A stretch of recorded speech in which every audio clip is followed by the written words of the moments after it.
여러분 잠깐 눈을 감고 상상해 보세요. 드넓은 유대 광야입니다. 바람이 붑니다. 풀냄새가 납니다. 그리고 저 멀리 한 소년이 양떼를 돌보고 있습니다. 아무도 주목하지 않는 소년, 아버지도 잊은 막내 아들. 세상의 눈에는 아무것도 아닌 존재. 그런데 하나님의 눈에는 그 소년이 보였습니다. 오늘 우리가 이야기할 사람은 바로 그 소년입니다. 이스라엘의 왕, 시편의 저자, 골리앗을 쓰러뜨린 용사, 그리고 무엇보다 하나님의 마음에 합한 사람, 다윗. 오늘 저는 다윗의 위대함에 대해 이야기하려 합니다. 그런데 이 이야기를 시작하기 전에 한 가지 먼저 말씀드리고 싶습니다. 다윗은 완벽한 사람이 아니었습니다. 그는 실패했고 죄를 지었으며 도망쳤고 무너졌습니다. 그럼에도 불구하고 하나님은 그를 위대하게 쓰셨습니다. 왜일까요? 오늘 그 답을 함께 찾아가겠습니다. 다윗의 이야기는 베들레헴에서 시작됩니다. 이새라는 사람의 집이 있었습니다. 아들이 8명이었습니다. 그중 7은 훤칠하고 듬직했습니다. 그런데 막내인 8째 아들은 들에 나가 양을 치고 있었습니다. 어느 날 선지자 사무엘이 이 집을 찾아갔습니다. 하나님의 명령을 받고 온 것입니다. 새로운 왕에게 기름을 부으러 온 것이었죠. 이새는 아들들을 사무엘 앞에 세웠습니다. 첫째 엘리압이 나왔습니다. 키도 크고 외모도 출중했습니다. 사무엘은 속으로 생각했겠죠. 아, 저 사람이구나. 그런데 하나님이 말씀하셨습니다. 이가 아니니라. 둘째도, 셋째도, 넷째도, 다섯째도, 여섯째도, 일곱째도 모두 아니었습니다. 사무엘이 이새에게 물었습니다. 아들이 다 여기 있느냐? 그때 이새가 대답합니다. 아직 막내가 남았는데 양을 지키나이다. 여기서 주목하세요. 아버지도 그 아들을 후보로 생각하지 않았습니다. 사무엘 앞에 세울 생각조차 하지 않았습니다. 들에서 양을 치는 막내는 그냥 양치기 소년이었을 뿐입니다. 그런데 사무엘이 말합니다. 사람을 보내어 데려오라. 그가 여기 오기까지 우리가 앉지 아니하겠노라. 다윗이 들어왔습니다. 하나님이 말씀하셨습니다. 이가 그니라. 일어나 기름을 부으라. 그 순간이었습니다. 아무도 주목하지 않던 소년 위에 하나님의 선택이 임했습니다. 여러분, 이것이 하나님의 방식입니다. 사람은 외모를 봅니다. 조건을 봅니다. 학벌을 봅니다. 배경을 봅니다. 스펙을 봅니다. 그러나 하나님은 이렇게 말씀하셨습니다. 사람은 외모를 보거니와 나 여호와는 중심을 보느니라. 중심, 마음, 그 사람의 가장 깊은 곳. 다윗은 들판에서 양을 돌보는 동안 아무도 보지 않는 그 자리에서 하나님 앞에 신실했습니다. 그 마음을 하나님이 보셨습니다. 위대함은 화려한 무대에서 시작되지 않습니다. 아무도 보지 않는 들판에서 묵묵히 맡은 바를 감당하는 것. 그것이 다윗 위대함의 첫 번째 뿌리였습니다. 자, 이제 장면이 바뀝니다. 엘라 골짜기입니다. 이스라엘 군대와 블레셋 군대가 마주보고 있습니다. 그런데 이상한 광경이 벌어지고 있었습니다. 블레셋 진영에서 한 사람이 나왔습니다. 이름은 골리앗. 키는 약 3m, 머리에는 청동투구, 몸에는 5,000세겔짜리 비늘 갑옷, 손에는 창, 허리에는 칼. 그 거인이 매일 나와서 외쳤습니다. 이스라엘의 군대야, 너희 중에 나와 싸울 자를 택하라. 40일 동안 매일 아침 매일 저녁 이스라엘 군인들은 그 소리를 들을 때마다 도망쳤습니다. 이스라엘 최고의 용사들이, 훈련된 군인들이, 사울 왕의 군대가 두려움에 떨며 도망쳤습니다. 바로 그때 다윗이 형들에게 먹을 것을 가져다 주러 전쟁터에 왔습니다. 그리고 그 장면을 목격했습니다. 다윗이 주변 사람들에게 물었습니다. 저 블레셋 사람이 무엇이기에 살아계신 하나님의 군대를 모욕하느냐? 주변에서는 말렸습니다. 형 엘리압은 화를 내며 말했습니다. 네가 싸움 구경이나 하러 내려왔느냐? 그러나 다윗은 물러서지 않았습니다. 그리고 사울왕 앞에 나아갔습니다. 내가 가서 저 블레셋 사람과 싸우겠습니다. 사울이 말했습니다. 너는 소년이고 그는 어릴 때부터 전사였다. 그때 다윗이 말합니다. 주의 종이 아버지의 양을 지킬 때 사자가 와도 내가 쳤고 곰이 와도 내가 쳤습니다. 이 블레셋 사람도 그들 중 하나와 같이 들 것입니다. 전쟁은 여호와께 속한 것, 그가 너희를 우리 손에 붙이시리라. 여러분, 이 말이 들리십니까? 전쟁은 여호와께 속한 것. 다윗은 자기 실력을 믿지 않았습니다. 물매질 실력을 믿지 않았습니다. 자신의 용기를 믿지 않았습니다. 하나님을 믿었습니다. 다윗은 시냇가에서 돌 5개를 주었습니다. 물매를 들었습니다. 그리고 골리앗을 향해 달려갔습니다. 골리앗은 소년이 달려오는 것을 보고 비웃었습니다. 막대기를 가지고 나오느냐? 내가 내 살을 공중의 새와 들짐승에게 주리라. 그러나 다윗은 멈추지 않았습니다. 물매를 돌렸습니다. 돌 하나가 날아갔습니다. 골리앗의 이마에 박혔습니다. 거인이 쓰러졌습니다. 믿음은 크기를 이깁니다. 믿음은 칼을 이깁니다. 믿음은 갑옷을 이깁니다. 다윗은 그 진리를 온몸으로 증명했습니다. 그런데 여러분, 골리앗을 이긴 후에도 다윗의 인생은 탄탄대로가 아니었습니다.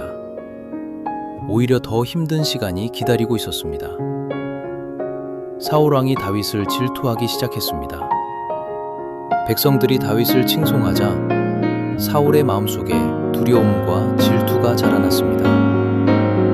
그리고 사울은 다윗을 죽이려 했습니다.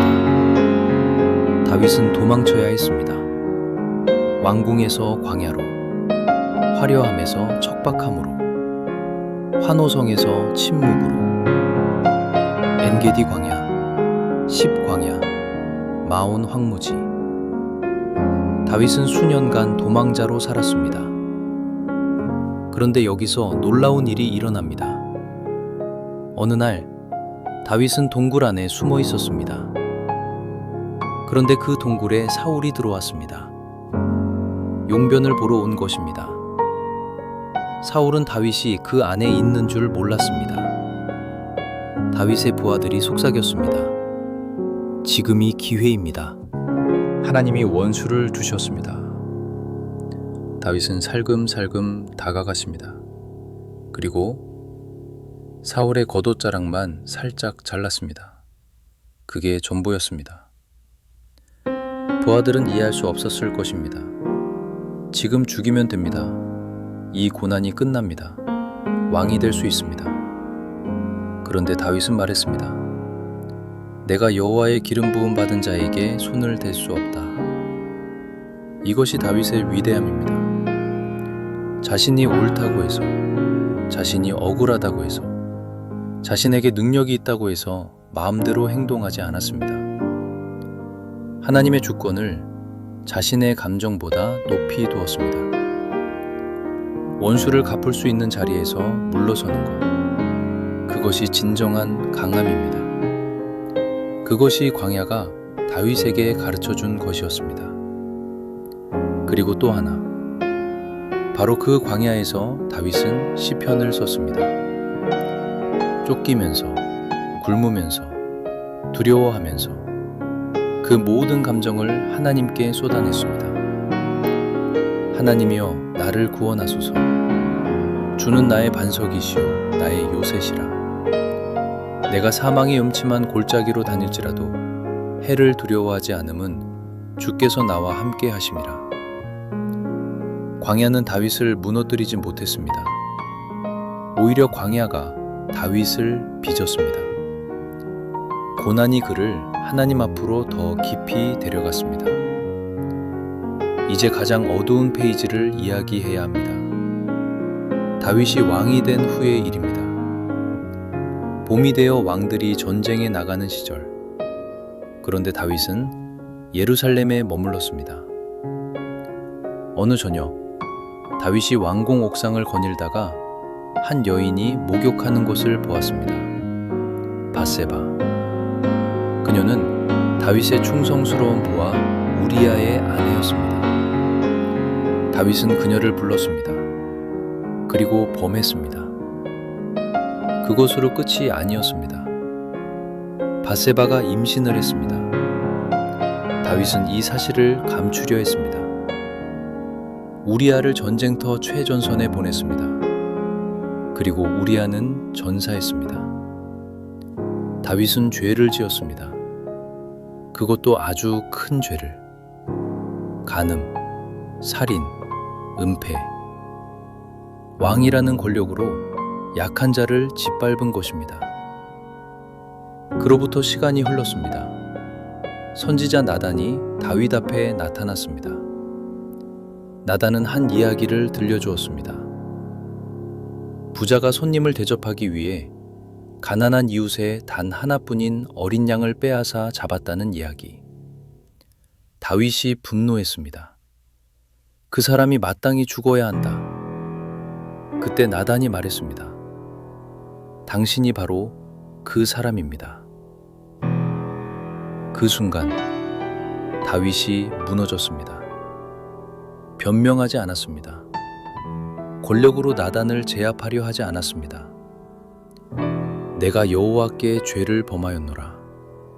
단 한마디였습니다. 그러나 그 한마디는 진심이었습니다. 그 후 다윗이 쓴 시편이 51편입니다. 하나님이여 주의 인자를 따라 내게 은혜를 베푸시며 주의 많은 긍휼을 따라 내 죄악을 지워주소서. 하나님이여 내 속에 정한 마음을 창조하시고 내 안에 정직한 영을 새롭게 하소서. 상하고 통회하는 마음을 하나님이여 멸시하지 아니하시리이다. 이 기도를 읽을 때마다 저는 마음이 움직입니다. 이것은 단순한 사과가 아닙니다. 이것은 영혼이 완전히 무너진 사람의 울부짖음입니다. 자기 합리화가 없습니다. 상황이 그랬다는 변명이 없습니다. 내가 왕인데 라는 오만이 없습니다. 오직 하나님 앞에 깨어진 마음만 있습니다. 여기서 우리는 다윗과 사울의 결정적 차이를 봅니다. 사울도 죄를 지었습니다.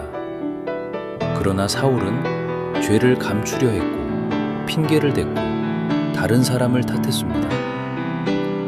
다윗에 달랐습니다. 죄를 직면했고 하나님 앞에 쏟아내냈고 돌아왔습니다. 하나님은 완벽한 사람을 찾으시는 것이 아닙니다. 죄를 짓지 않는 사람을 찾으시는 것이 아닙니다. 죄 후에 돌아오는 사람, 무너진 후에 다시 하나님을 바라보는 사람, 그런 사람을 하나님은 손에서 놓지 않으십니다. 자, 이제 다윗의 또 다른 얼굴을 보겠습니다. 다윗은 위대한 예배자였습니다. 언약궤가 예루살렘으로 돌아오던 날, 그날은 이스라엘 역사에서 가장 기쁜 날 중 하나였습니다. 하나님의 임재를 상징하는 궤가 돌아오는 날, 다윗은 왕복을 벗었습니다. 왕으로서의 위엄과 체면을 내려놓았습니다. 세마포를 두르고 하나님 앞에서 힘을 다해 춤을 추었습니다. 얼마나 격렬했는지 성경이 기록합니다. 뛰고 춤추고 온 힘을 다했습니다. 그걸 본 왕비 미갈이 창으로 내다보며 비웃었습니다. 이스라엘의 왕이 오늘 어떻게 하였는가? 천한 자들처럼 춤을 추다니. 다윗이 답했습니다. 나는 여호와 앞에서 춤추리라. 주께서 내 아버지와 그 온 집을 버리시고 나를 선택하셨으니 나는 그보다 더 낮아지리라. 나는 더 낮아지리라. 왕이 이런 말을 합니다. 권력의 정점에 선 사람이 모든 것을 가진 자가 하나님 앞에서는 더 낮아지겠다고 합니다. 이것이 다윗의 예배입니다. 사람의 시선이 아니라 하나님의 시선만을 의식하는 삶. 체면보다 하나님을 향한 사랑이 더 큰 삶. 그래서 시편이 탄생했습니다. 기쁠 때도 하나님을 불렀습니다. 슬플 때도 하나님을 불렀습니다. 억울할 때도 하나님께 쏟아냈습니다. 감사할 때도 하나님께 돌렸습니다. 삶의 모든 순간이 예배가 된 사람, 그것이 다윗이었습니다. 다윗이 세상을 떠난 지 약 3000년이 지났습니다. 그런데 오늘도 전 세계 교회에서, 수도원에서, 병원 병실에서, 감옥에서, 전쟁터에서 누군가의 새벽 기도 중에 다윗의 시편이 불리고 있습니다. 여호와는 나의 목자시니 내가 부족함이 없으리로다. 내가 산을 향하여 눈을 들리라. 나의 도움이 어디서 올까? 하나님이여 나를 살피사 내 마음을 아시며. 이 언어들은 3000년의 시간을 뛰어넘어 오늘 이 시간에도 인류의 가슴을 울립니다. 그리고 다윗의 유산 중 가장 위대한 것, 하나님은 다윗에게 약속하셨습니다. 내 집과 내 나라가 내 앞에서 영원히 보존되고 내 왕위가 영원히 견고하리라. 이 약속은 단지 역사적 왕국에 관한 것이 아니었습니다. 수백 년이 지나 그 약속은 성취되었습니다. 다윗의 후손으로 오신 예수 그리스도 안에서 마태복음은 이렇게 시작합니다. 아브라함과 다윗의 자손 예수 그리스도의 계보라. 다윗의 위대함은 그 자신에서 끝나지 않았습니다. 그의 삶은 영원한 구원의 역사로 이어지는 통로가 되었습니다. 오늘 우리는 다윗의 이야기를 들었습니다. 들판의 소년에서 시작해서 골리앗을 쓰러뜨린 용사로, 광야의 도망자로, 이스라엘의 왕으로, 죄인으로, 회개하는 자로, 예배자로, 참으로 다채로운 인생이었습니다. 기쁨도 있었고 고통도 있었습니다. 승리도 있었고 실패도 있었습니다. 빛도 있었고 깊은 어둠도 있었습니다. 그런데 그 모든 것을 관통하는 한 가지가 있었습니다. 하나님을 향한 마음, 쓰러져도 하나님께 돌아오는 마음, 기뻐도 하나님을 찾는 마음, 두려워도 하나님을 신뢰하는 마음. 그 마음 하나로 다윗은 위대해졌습니다. 오늘 이 이야기를 들으시는 여러분, 혹시 지금 광야를 걷고 계십니까? 아무도 알아주지 않는 들판에 계십니까? 죄와 실패로 무너진 자리에 계십니까? 다윗의 하나님은 오늘도 같은 하나님이십니다. 외모가 아니라 중심을 보시는 하나님, 화려한 무대가 아니라 보이지 않는 곳에 신실함을 보시는 하나님, 죄인을 버리지 않으시고 회개하는 자를 안아주시는 하나님, 그 하나님이 오늘 여러분의 마음을 바라보고 계십니다. 다윗처럼 그 하나님을 향해 마음을 드리는 것, 그것이 오늘 우리가 위대한 것입니다.